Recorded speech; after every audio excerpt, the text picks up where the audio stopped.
dia, meus queridos irmãos, minhas queridas irmãs. Com alegria cumprimento a todos através de mais um estudo da Palavra de Deus.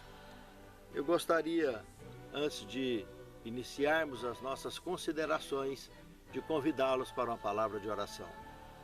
Santo Deus, muito obrigado, Senhor, pelo teu carinho, o teu amor, o teu cuidado por cada um de nós individualmente.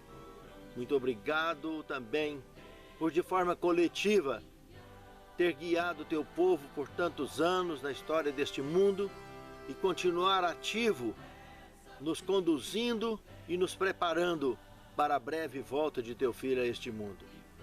Nos abençoe, nos guiando ao estudo da tua palavra neste momento, para que possamos compreender, ter condições de praticar e de transmitir a todos que nos cercam as orientações que tu tens proposto para todos nós. Te pedimos essas bênçãos agradecidos, em nome e por amor de Jesus. Amém, Senhor. Hoje, lição 3. A rebelião global e os patriarcas. O verso principal, Gênesis capítulo 28, o verso 15. Estou com você e cuidarei de você, aonde quer que vá, e eu o trarei de volta a esta terra. Não o deixarei enquanto não fizer o que lhe prometi. Observe essas palavras que o Senhor dirigiu a Abraão. Promessa direta a esse patriarca de que ele não o abandonaria. Sabíamos que Abraão veio a falecer, mas a promessa se estende à sua descendência. E sabemos que ele foi o progenitor da fé cristã.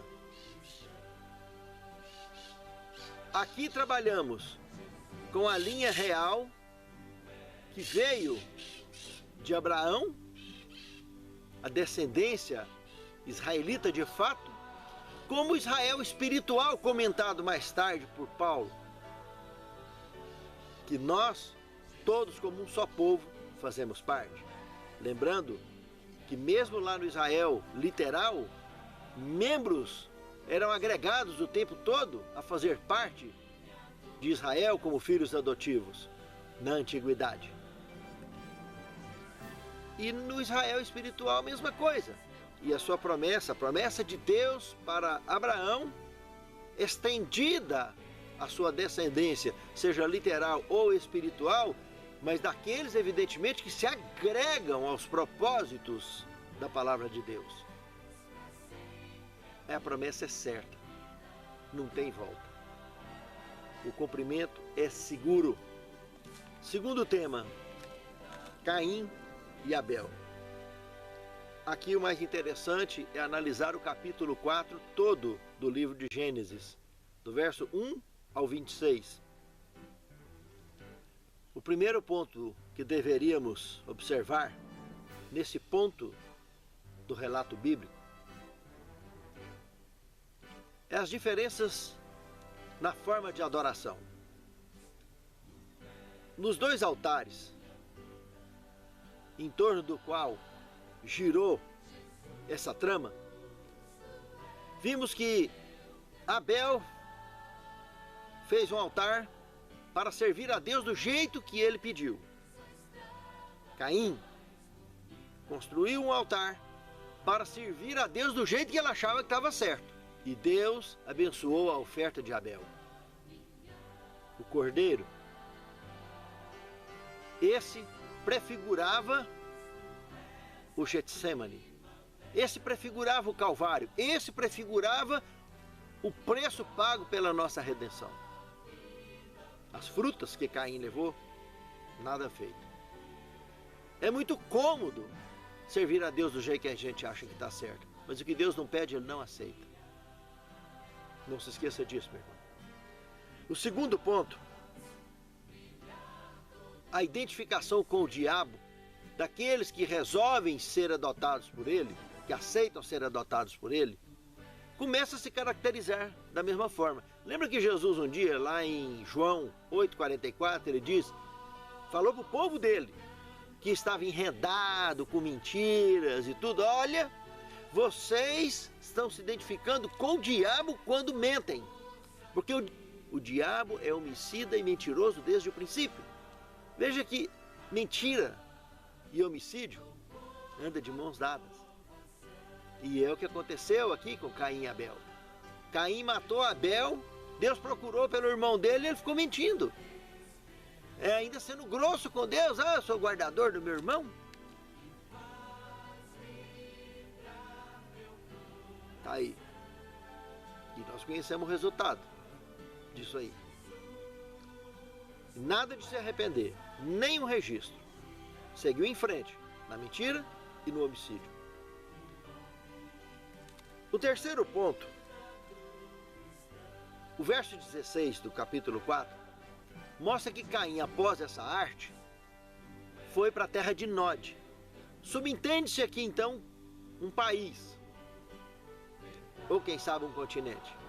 Como não temos registros históricos, pré-históricos, proto-históricos sobre isso, apenas Bíblia, temos algumas entrelinhas da palavra de Deus que nos sugere essa ideia objetiva.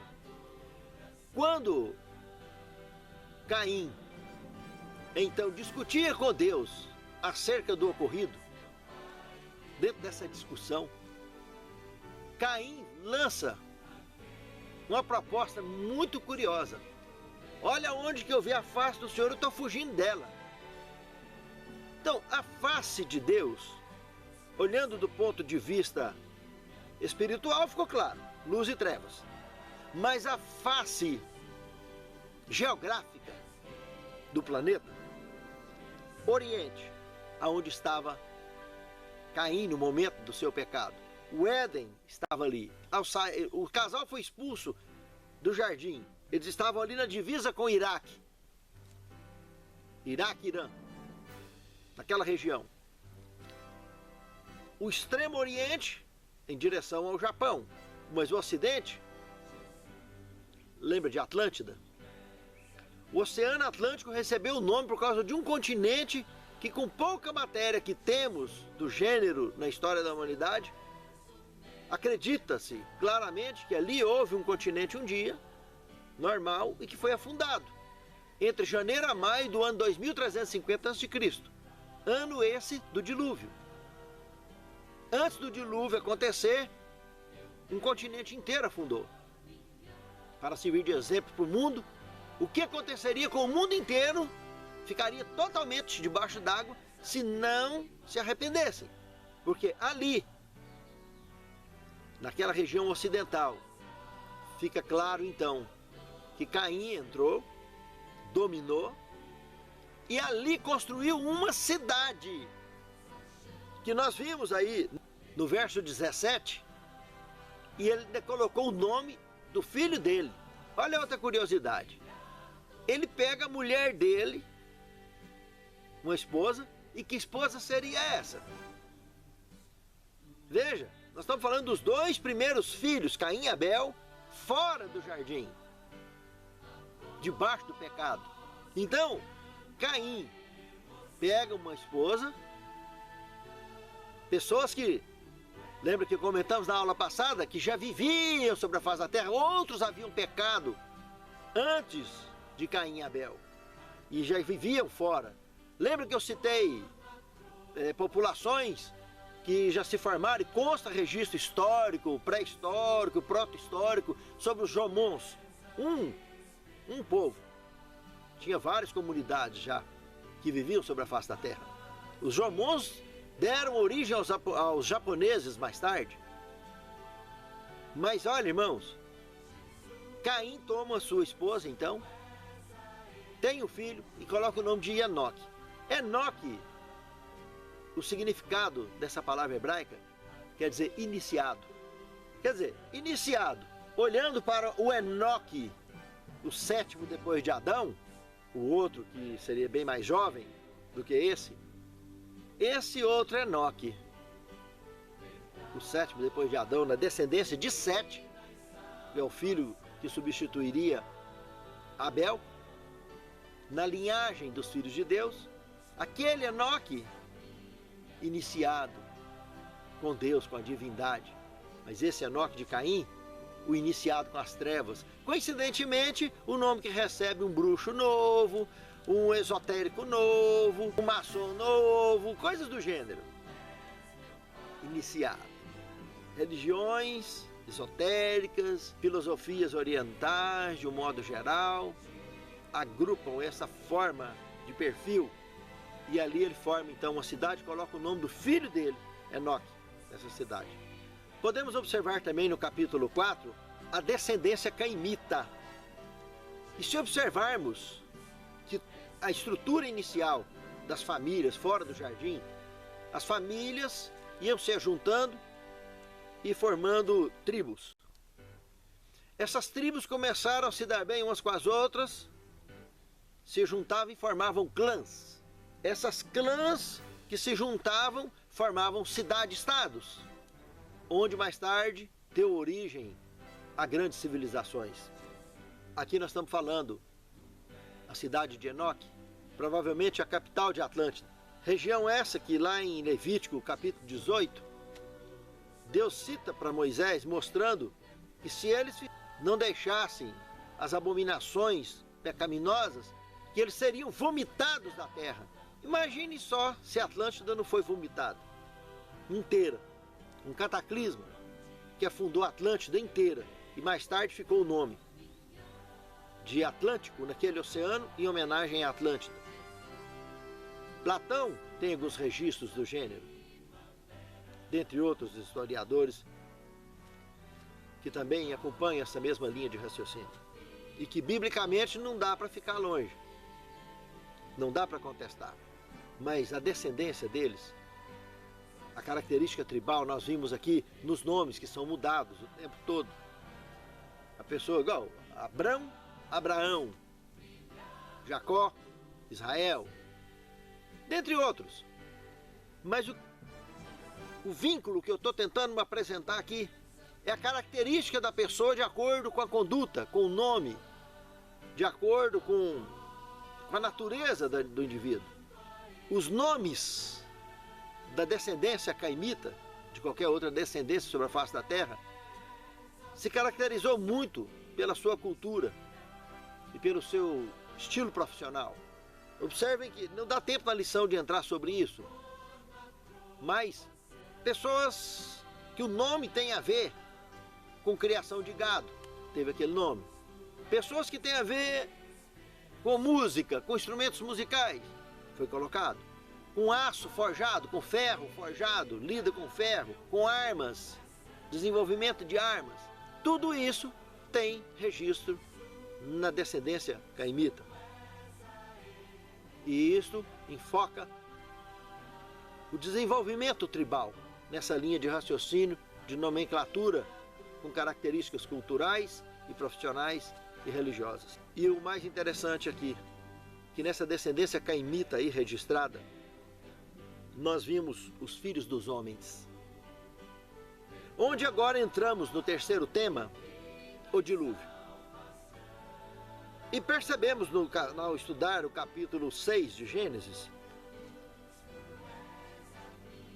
o primeiro ponto, casamento com julgo desigual, encheu a terra de violência e com perversões insustentáveis, que levou Deus a destruir o mundo por um dilúvio.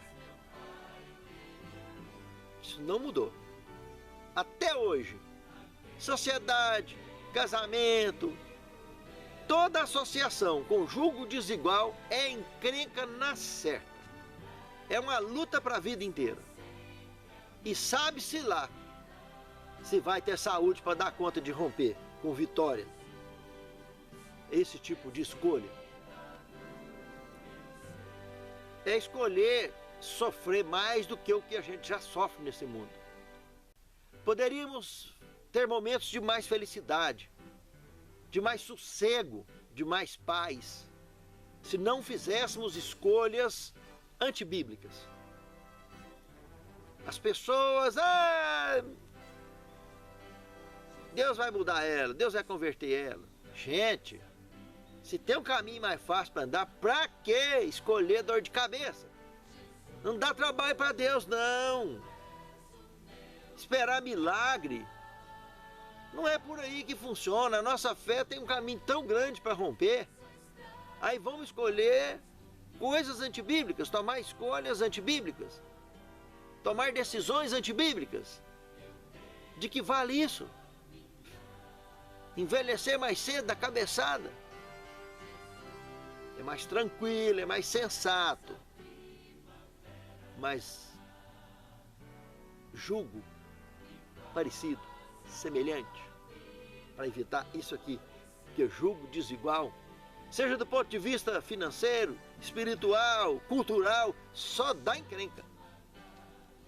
Porque um vai querer dominar o outro. E aí, está preparado para isso? Um segundo ponto, que eu quero aqui levantar a questão do dilúvio, que às vezes a gente acaba pegando a Bíblia e olhando para ela como um livro de carochinha, né? E nós estamos falando de uma civilização que vivia mais de 900 anos. Irmãos, faça a conta. Não precisa de ser matemático para isso. Do pecado de Adão até o dilúvio, aproximadamente 1550 anos. Multiplica nessa longevidade média e ainda sem falar nos milhares que já tinham enchido a face da terra por fora. Pessoas que pecavam e circulavam para fora. Sabe, irmãos, existe mais coisa entre o céu e a terra do que a vã filosofia do homem pensa que sabe. Mas o dilúvio matou seguramente mais gente do que tem no globo terrestre hoje. E só 8 pessoas escaparam. 4 casais. O resto não teve aproveitamento nenhum. Foi tudo por água abaixo. E olha os motivos que levou eles a ir por água abaixo. Escolhas erradas. Decisões insustentáveis. Perversões insustentáveis. Um outro detalhe. Na altura do verso 4, apresenta 3 grupos de humanos distintos. Filhos de Deus, filhos dos homens e os descendentes de Anak, que eram homens de renome da antiguidade, valentes. Olha, amado, não foi eu que escrevi a Bíblia. Está aí escrito. Da descendência de Caim e Abel, identifica-se 2. Mas e o terceiro? É da onde? E lhe digo uma coisa, estatura e longevidade eram compatíveis entre esses 3 grupos. Do contrário, um dominaria os demais e ficaria só um grupo. Quem selecionou quem? Quem sobrou disso? O que pouco registro que nós temos na Bíblia e nas suas entrelinhas. Vemos que Noé escapou. Mas daqui um pouco nós vamos conversar de outro personagem que aparece nesse grupo aí, que está aqui na Terra desde o começo. Daqui um pouquinho. Um outro ponto que eu queria levantar aqui, que ao Noé construir o barco, subentende-se que aquela cultura tinha conhecimento naval. Segundo a história, e a proto-história, sabemos que os fenícios já eram os donos dos primeiros registros navais sobre a face da terra. Eles já eram construtores de barcos, já navegavam os oceanos com seu comércio e exploração de novas civilizações. E Noé, ao construir o barco, demonstra esse conhecimento. Além de Deus ter proporcionado um conhecimento especial para que ele construísse um barco do porte que ele construiu, com mais de 150 metros de comprimento, de 4 de largura e 14 de altura, 3 andares.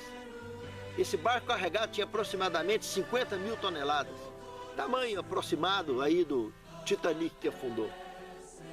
Só que o de Noé não afundou não, viu? naquele tempo. O dilúvio estourou em 17 de maio de 2350 a.C. Entre janeiro a maio desse mesmo ano, a Atlântida afundou. O cataclismo. No dia 17 de outubro desse mesmo ano, ele encalhou no Ararat. 5 meses navegando. Do dia 17 de outubro ao dia 27 de maio do ano 2349, só no ano seguinte, foi quando eles desceram da arca. 7 meses e 10 dias eles ficaram dentro da arca encalhada, o único fim do mundo que existiu. Consta esse registro.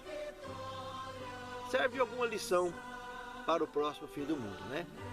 Sabemos que vai ter decreto dominical, perseguição e vai ter um decreto de morte. Quem sabe? Guarda na manga da camisa, 7 meses e 14 dias para o decreto de morte. E poderemos estar vendo em breve Jesus voltar. Sabe, irmãos, o último ponto relacionado aqui com o dilúvio que eu queria chamar a atenção: quando fazemos escolhas erradas, o inevitável. Quem planta, colhe. E o pior, que no reino de pecado, quem planta vento, colhe tempestade. O inevitável vem. Se nos arrependermos e nos convertermos, podemos sair do chiqueiro salvo. Mas cicatrizes dolorosas são inevitáveis. E o recomeço sempre disponível. Sempre disponível o recomeço. Pense nisso. Nunca é tarde para recomeçar. Abraão. Aqui agora vamos lembrar daquele outro assunto que ficou pendente. Esse camarada, filho de Terá. Abraão nasceu por volta de 1996 a.C. A Torre de Babel aconteceu no ano 2000 a.C. Presta atenção, irmãos. Torre de Babel, até ali, Gênesis 11:1, diz claramente que até ali, no planeta todo, se falou um só idioma, uma só língua.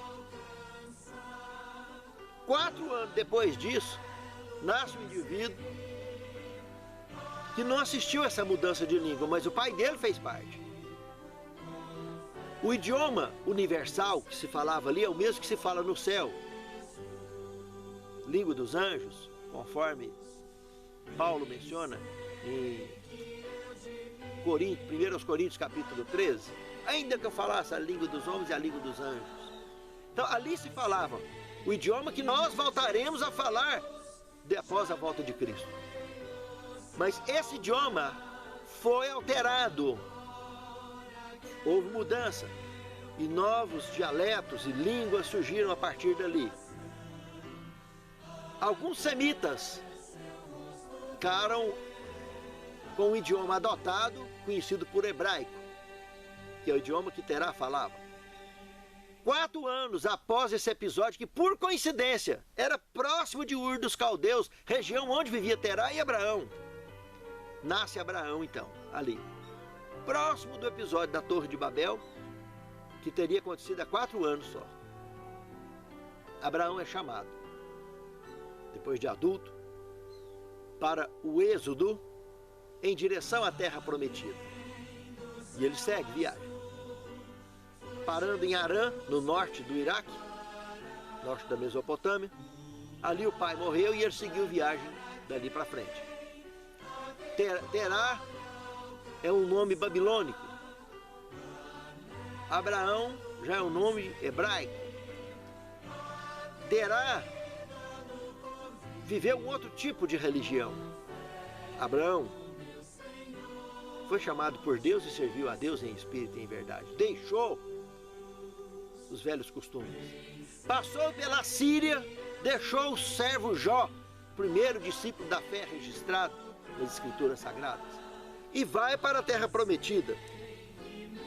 Lá, na cidade de Salém, aparece um outro personagem, aquele que eu falei, Melquisedeque.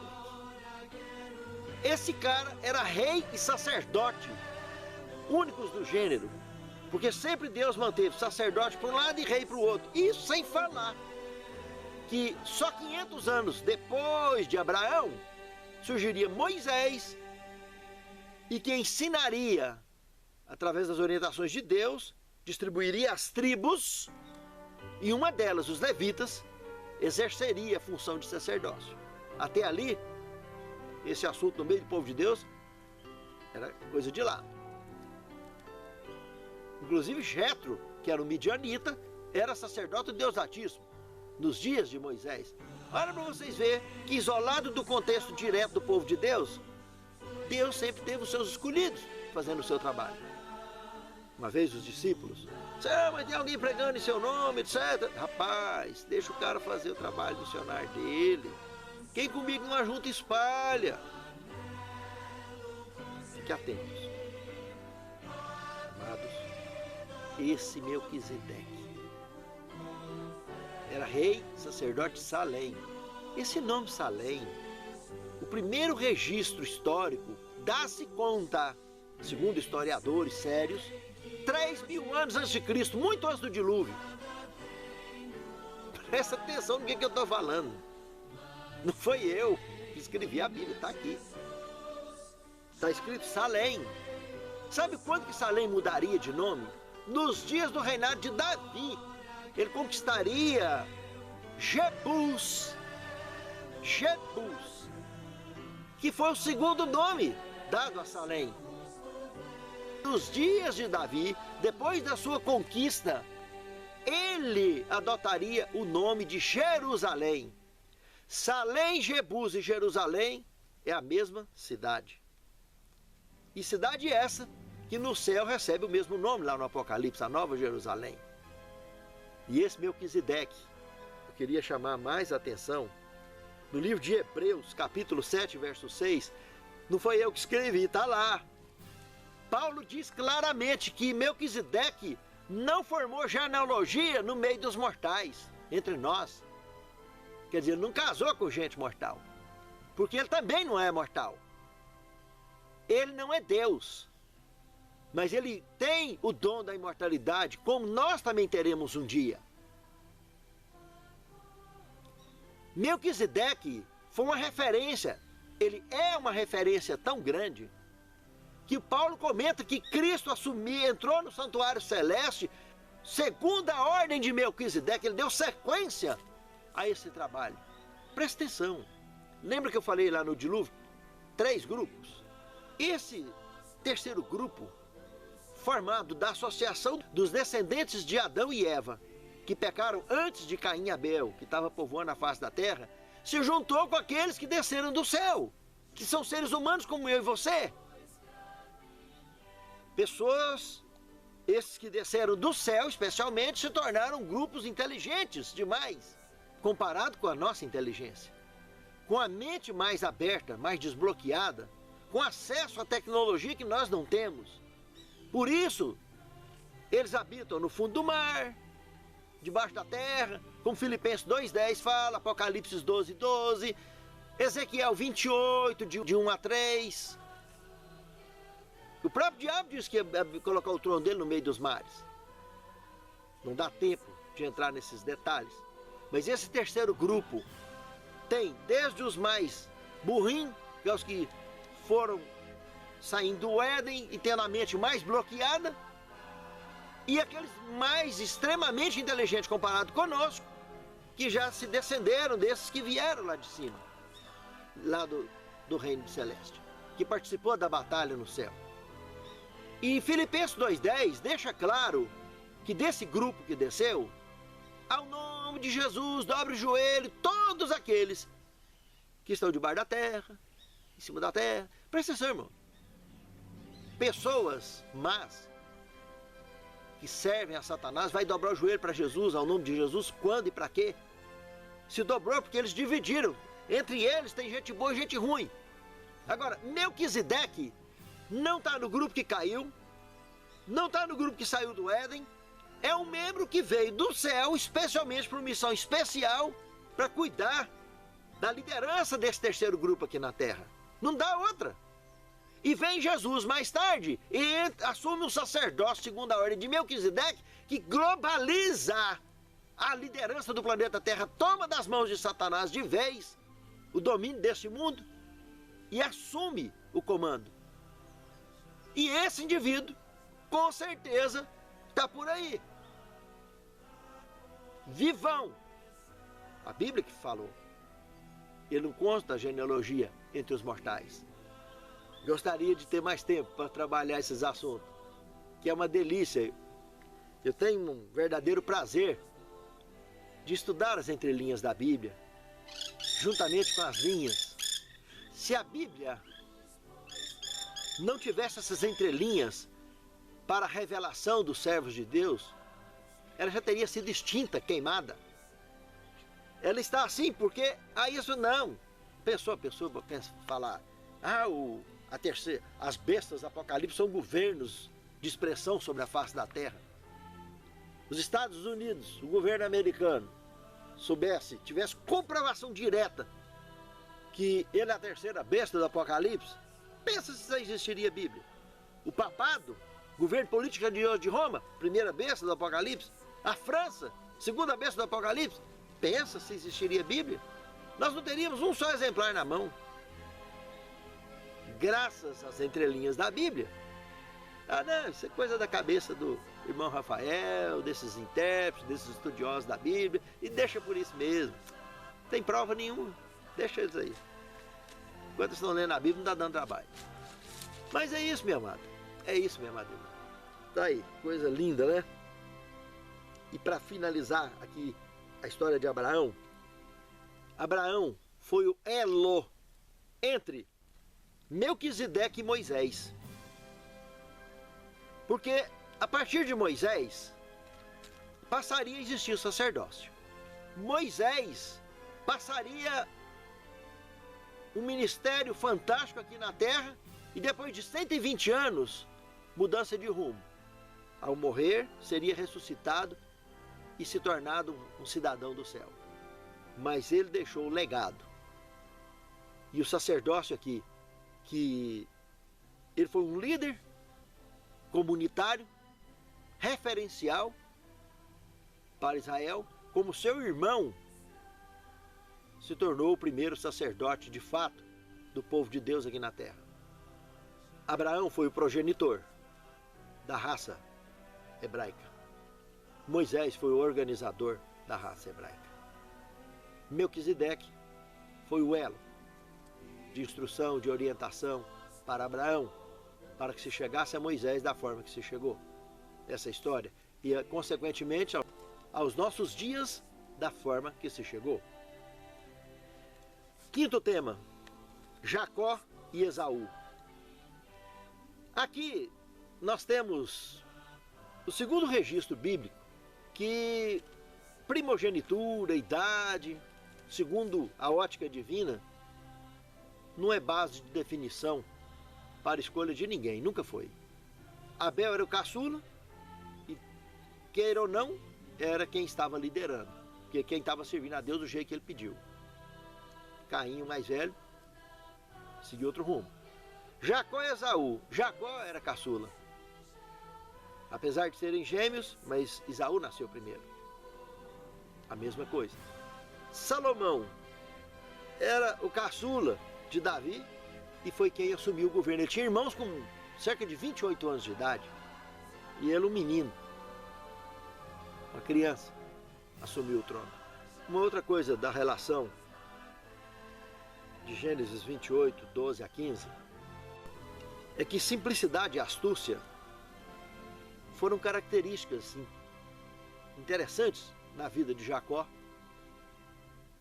que o capacitou a ser o líder que foi.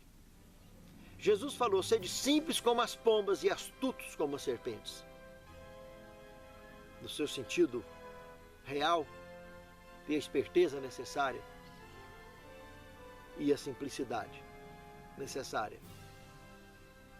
para ser de fato uma testemunha de Deus na terra. Tanto na vida religiosa, na vida profissional, na vida conjugal, isso é muito importante. Usando para o bem, são características fantásticas. Um terceiro ponto que queria chamar a atenção aqui da história de Jacó e Esaú é que cérebro no estômago nunca foi uma boa. Engraçado que os homens de negócio, espertos, eles marcam grandes decisões para um almoço. Ah, vamos almoçar em tal restaurante. Ah, que rasteira. Paga uma refeição maravilhosa, um banquete maravilhoso, e com isso reúne as papilas degustativas a decisões que não cabe muito ao gênero. E acabam tomando decisões sem volta. Os casais de namorados, vamos almoçar junto, vamos jantar junto. Alguém que quer conquistar privilégios especiais, nem sempre é uma boa tomar decisões nesses momentos, porque aqueles que habituam em vincular o cérebro ao estômago, pode ser fatal. Outro ponto interessante da história de Jacó e Esaú é a reconciliação. Sabemos que esses dois encrencaram, tiveram problemas, se tornaram inimigos mortais. Jacó teve que fugir. Mas eles aprenderam a perdoar, eles aprenderam a se reconciliarem e se reconciliaram. Isso é fundamental na relação social, espiritual, conjugal, profissional, aprender a perdoar e reconciliar. Os que aprendem a se reconciliar e perdoar descobrem de fato uma forma sustentável de amar com maior intensidade. Pense nisso, meu amado irmão. Pense nisso, minha amada irmã. José e seus irmãos. Aqui aparece um outro quase caçula, né? Só tinha um mais novo do que ele. No meio de 12, ele era o 11º. Grande líder. E o maior líder da maior nação de sua época, o Egito. O próprio faraó confiava a sua administração, focava a sua administração na sabedoria de José, que automaticamente provinha de Deus. Ele era um elo administrativo de liderança naquela civilização em sua época. Um outro ponto que eu queria aqui chamar a atenção da vida de José, relatado em Gênesis 45, de 4 a 11, é que nem sempre o fundo do poço é o fim da picada. Muitas vezes, o fundo do poço, para aqueles que têm fé, de fato, é o momento de ver o escape e acaba descobrindo a redenção. José, do fundo do poço, encontrou sua redenção e a redenção do mundo daquela época. Porque não fosse os preparos, as orientações dadas aos 7 anos de crise que o mundo enfrentaria, e José pôde preparar o Egito como referência para abastecer o mundo ali daquela região, naquela época, meus amados, de fome teria extinto a face da terra. Sabe-se lá por que aconteceu. Coisas que está cortinado de trás dos bastidores da palavra de Deus, que nós não conhecemos. Mas aconteceu uma crise de 7 anos de seca, mortandade e fome. E José, esse servo de Deus, pôde preparar o Egito com 7 anos de fartura, suficiente para enfrentar os 7 de fome depois. E se tornarem uma fonte de referência. E mais ainda, lá do fundo do poço, nasceu aquele líder que deixaria um legado de grandes vitórias para todos nós. Não se esqueça disso. Às vezes enfrentamos dificuldades, sim. Às vezes chegamos no fundo do poço. Mas com fé, podemos olhar a luz e sairmos. Sair do chiqueiro, se foi chiqueiro, sair da onde que for e voltar para os braços de Deus. E se não abandonamos a fé em momento algum e estamos num poço de dificuldades, jamais abandonar a mão de Cristo, que como Jó, romperemos através da redenção proporcionada para essa etapa de nossa vida. Sétimo tema, submissão ao Senhor é fonte de sabedoria. Aqui nós citamos Moisés agora mesmo. Moisés se casou com Zípora. Depois lá em Números 12:1 vimos que ele se casou também com uma cuxita, uma africana. Na cabeça de Moisés, ele entraria na terra prometida, e nem isso aconteceu. Deus, como se colocasse um pirulito ali na boca dele. Tá vendo, Moisés? Lá onde eu vou construir a escola dos profetas, onde eu vou fazer isso, onde eu vou fazer aquilo. Só enchendo os olhos dele. Mas você não vai entrar lá não, rapaz. Você não vai entrar lá. E ele não entrou mesmo não. Morreu ali. Só que Moisés foi ressuscitado. Foi ressuscitado e de forma fantástica. Lá em Judas, verso 9, mostra a ressurreição dele. O arcanjo Miguel ressuscitou ele. Jesus na época do Antigo Testamento.